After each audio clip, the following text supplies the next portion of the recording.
Shalom, Israel, to my brothers and sisters scattered to the four corners, and for those of you who are celebrating the Feast of Tabernacles, known as Sukkot, I say happy Sukkot. Enjoy the feast, Israel, for it is truly our birthright. Now, every time we hear the term, my people are destroyed for a lack of knowledge, how often do we think about this verse? How often do we think about what it truly means? When most people hear this, they think that it means lack of knowledge of book smarts, lack of knowledge of education, what have you. But not too many times have our people delved deeply into this to see what this lack of knowledge really means and what it's referring to. So we're going to go there. We're going to see what this lack of knowledge that we so often get reminded of. The book of Hosea, Hosea chapter 4 and verse 6. It says, "My people are destroyed for lack of the knowledge." Now get this, because you have rejected the knowledge. Now we see knowledge. Which knowledge is this talking about? And it goes on to say, "I will also reject you, that you shall be no priest to me, seeing you have forgotten. Seeing you have forgotten the Torah of your Elohim. I will also forget your children." I just kind of wanted to dive a little deeper into this because I really have not heard people explain it in such a way. This knowledge, Israel, is the rejection of the Torah, the laws, commandments, and statutes. Now, you may say, well, why is this so important? Why is this necessary for us to be hearing this? All right. You got to understand a couple of things, Israel. For one, the reason why we're in this situation, we're in this captivity that we're in, is because we have rejected our forefathers. We are our forefathers, Israel, whether you want to believe it or not. Our genetic makeup goes back, way back. All right. So everything that our forefathers have done, whether it be good or bad, reflects to this present day. Got to understand that. Cause and effect. Cause and effect. So yes, we were left without anything because of the wickedness of our forefathers. Now the question remains, how do we as a people in this current day make this right? How do we get back to what our forefathers failed to keep? The covenant was only given to Israel. You're not going to find anywhere in the scriptures where the covenant was given to the heathen nations. You're not going to find that. There's only 12 gates. There's only 12 tribes. Well, you may say, well, what about the rest of them that don't fit within Israel? Oh, they're going to have their place, all right. Just like the scripture says. "For Yahweh will have mercy on Jacob, and will yet choose Yasharel, and set them in their own land. And the strangers shall be joined with them, and they shall cleave to the house of Yisrael. And the people shall take them and bring them to their places. And the house of Yasharel shall possess them." Possess, what does possess mean? It means ownership. It means that you have complete authority. "Shall possess them in the land of Yahweh for servants and handmaids, and they shall take them captives, whose captives they were." You understand what that's saying, Israel? That means that he that leadeth into captivity will go into captivity. "And they shall rule over their oppressors." Rule over their oppressors. And it shall come to pass in that day that Yahweh shall give you rest from your sorrow and from your fears and from the hard bondage wherein you were made to serve. Now, some may try to argue that this prophecy has already taken place, but it has not. It has not taken place. This is way in the near future, Israel. So when we look at the place, our condition, our current condition right now, you know that we've been in captivity for a little over 1,200 years. You may say, well, wait a minute, brother. Where you getting 1,200 years? We practically been here for 400 years. When our people were kicked out or ran out of Jerusalem, or they fled out of Jerusalem in 70 AD, well, where do you think they went? They went to an area within West Africa, which was known as Negro Land. They even had colonizers write books about this, Israel. You can look this stuff up. How they were still practicing the Messianic laws of the Most High. How they were different from all the rest of the people, from the rest of the Hamites. Their cultural, their agriculture, their architect was far advanced than anything they've ever seen. So our people were dwelling in that region till something happened.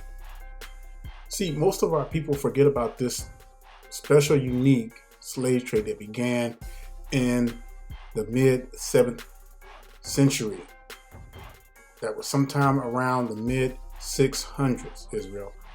This slave trade would be called the sub-Saharan slave trade, better known as the Arab slave trade.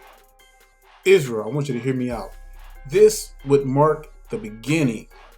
You hear me? This would mark the beginning of the prophecy, where the Most High said that we would be spread to the four corners of the earth.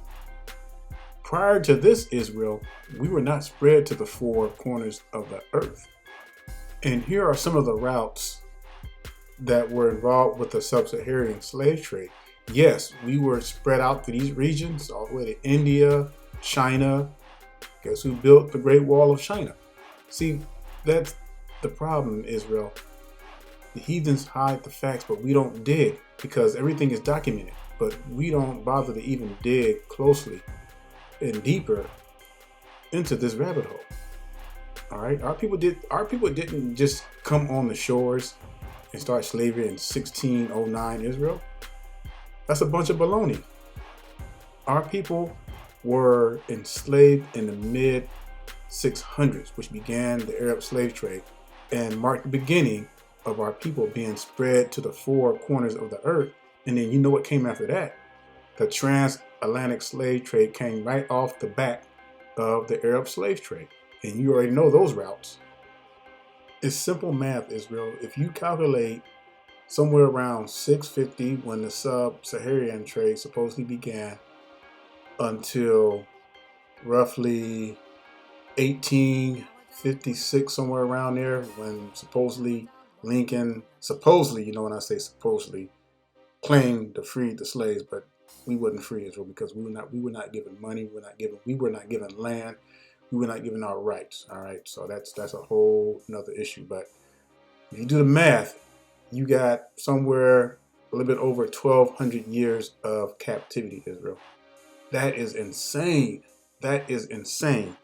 So I say all of this, and I just wanted to show you all of that, just to kind of just bring your mind to like, why in the world are we having to go through this much captivity? Well, you know, before we got ran out of Israel, all right, we were being wicked. That's why Hamashiach had to come on the scene, and it was our people, the one who threw them to the wolves.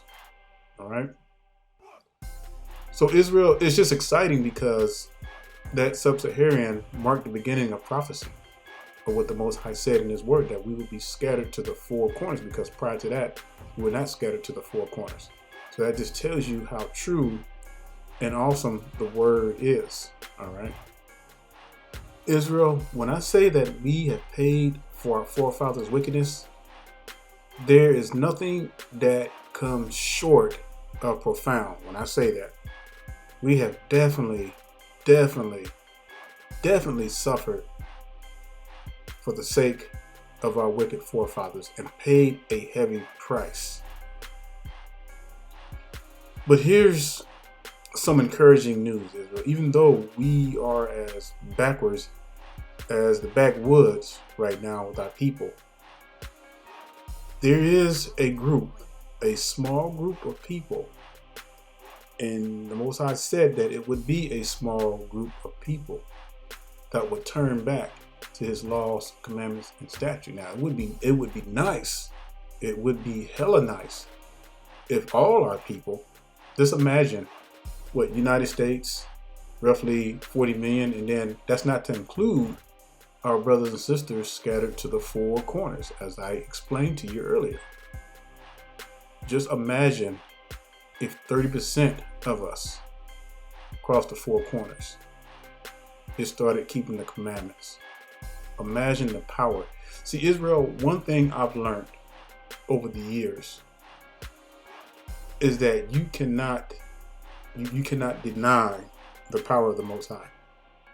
He is the creator, and he created us. He made a covenant with us, and he promised us that that covenant would never be broken, even though we broke the covenant, and we still continue to break the covenant with the Almighty. Hebrews chapter 8 and verses 8 through 10.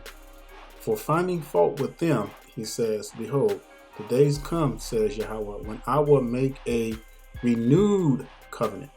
Now that translation is correct. It's renewed, not new, because it's not a new covenant. It's a renewed covenant. The only difference is the generation, and I'm going to show you here in a minute. I will make a renewed covenant with the house of Yasharel and with the house of Yehuda. Get this, verse 9. This is the key. Not according to the covenant that I made with their fathers in the day when I took them by the hand to lead them out of the land of Mizraim, because they continue not in my covenant. They continue not in my covenant, and I regarded them not, says Yahweh. These are our forefathers. So this is not the same covenant that he made with our forefathers, because they broke the covenant. Verse 10, it says, for this is the covenant that I will make with the house of Yasharel after those days. It's talking about our generation right now, this current day and past. It says, for this is the covenant that I will make with the house of Yasharel for those days, saith Yahweh. I will put my Torah into their minds and write in their hearts. All right, it in their hearts, and will be their Elohim, and they shall be to me as a people. Now, this is coming from the Sefer, but if you read in the regular Bible, it says, I will make a covenant, new covenant with the house of Israel, all right, and the house of Judah. Those are the southern and the northern tribes of Israel. You're not going to find anywhere in there where he made a covenant with some heathens or other heathen nations. It's always been Israel and will always be Israel. Again, there's only 12 gates. Israel, what if I told you that America has already fallen? Would you believe me?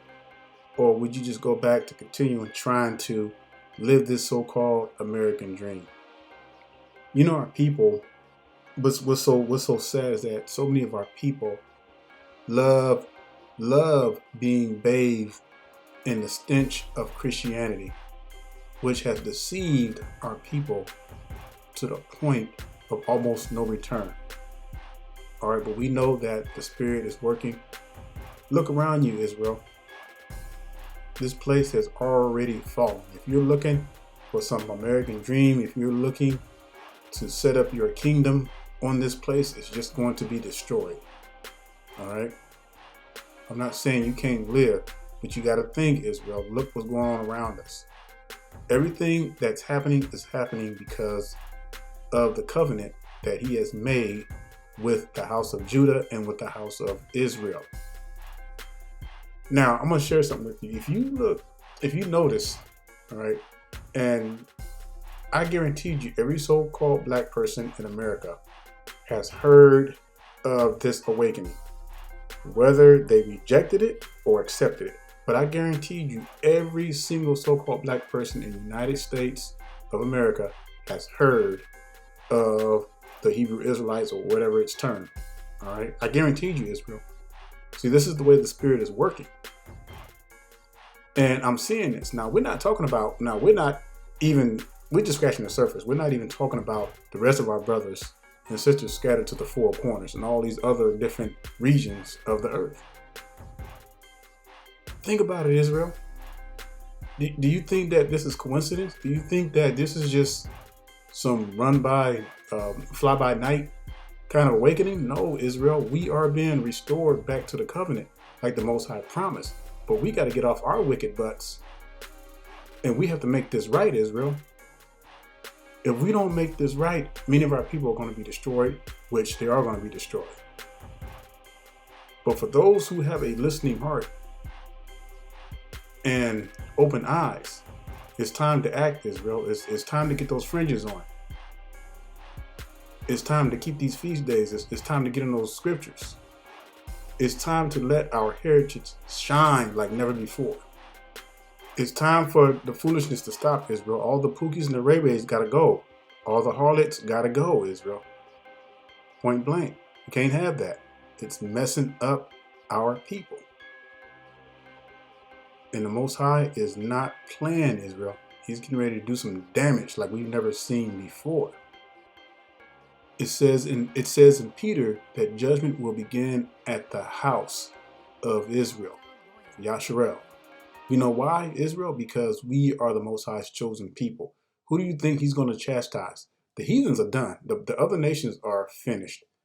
It is us, Israel, as a people. The Negroes, I'll repeat that again, the Negroes scattered to the four corners of this flat earth are the Most High's chosen people.